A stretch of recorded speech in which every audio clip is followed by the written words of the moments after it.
So we just talked about getters, and now we're talking about setters. And you might guess what a setter is. Since our instance variables here are private and we don't have access to them out here, we can't say p.x is equal to 10. We cannot set the instance variable, right? But we can call a method, a public method, here in the point class that will set it for us. So we can call setX, and we can give it the value that we want to set x to as an argument. Right? So this setX would be called a setter. And so we're over here. We have our instance variables at the top. We have our constructors there. We have our getters. We have our toString. Okay, cool. Now let's write our setters. Okay. So then over here we're going to say public. Is this going to return a value? No. So we're going to say void, and we will say set x. And inside of set x, we're going to define a couple of parameters. So we will say int x. Yeah, and I guess this is a good time to talk about this. So when you have int x, that leads to ambiguity, and you need to say this x is equal to x. So this refers to the instance variable x, and then just the regular x refers to the temporary variable that's created. So a good habit to get into is to not do this, and to say init x on the arguments, right? So then over here we say init x, and here we will say init y.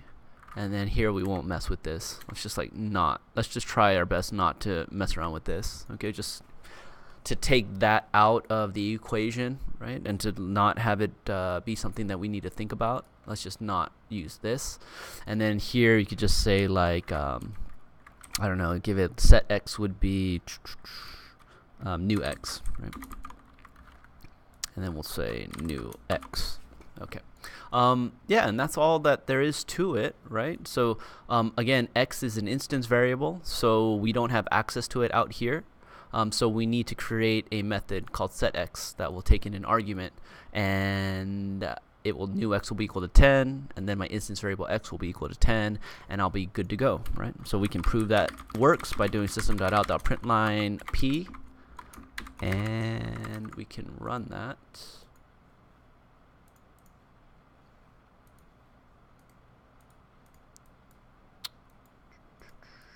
Okay, so our x was 4, right? And then we ran setx to 10, and then when we print it out using our toString, we get our x is equal to 10. So it works, and you might now be thinking like, why? What's the point of all this? Why not just set it to public here, and then we don't need to write all of these different lines of code for our getters and our setters? And so I kind of talked about it in the getter video, but it's to protect the validity of your data, right?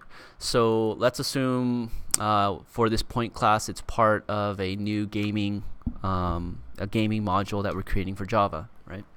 And the parameters of our gaming module is a screen that goes from 0 to 1000 on the x, and it goes from 0 to 1000 on the y. Right? So there are no negative values. Well, when we're over here, right, you can protect your data because you could say if new x is less than 0. If it is negative, right, then we could return false. Right? And so we can go ahead and have a return value here be Boolean, and we can return false if that's true, right?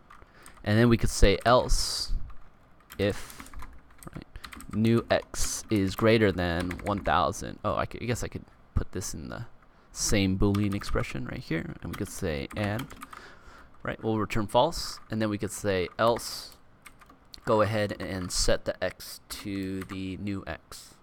Okay.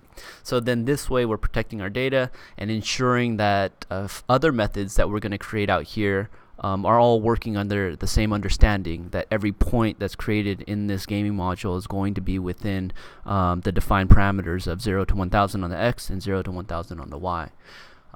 So that is the reason why we are setting our instance variables to private, and that is the reason why we need to have our getters and our setters, right? So I hope that's clear. Come and ask me any questions if you need.